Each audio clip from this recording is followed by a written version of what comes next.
For multiplayer and Call of Duty Modern Warfare 3, we wanted to give the player a new way to experience these classic maps.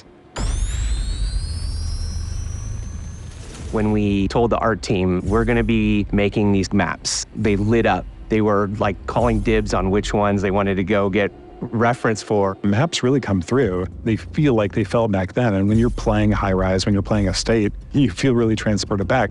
We questioned a lot of what was good about the movement of older games, what was good about the gunplay of older games, and the same with the newer games. So we tried to marry a lot of those things together. The way we approach it is that, how are we gonna make these the best versions of those maps that people have ever played? Because that's what we wanted. That's what we want as fans.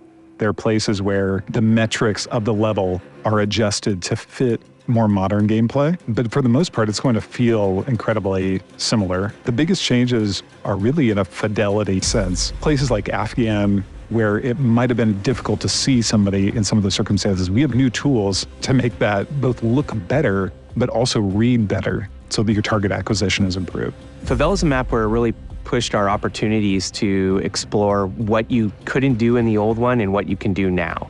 From an artistic side, the map has more detail than I think any other map. In high rise, it's fun to explore and jump on the scaffolding and mantle to places that you weren't able to actually grab or reach before. Now you can get there. When it was a question of whether it should be like the original or whether it should be more modern in terms of the metrics, we went with the original.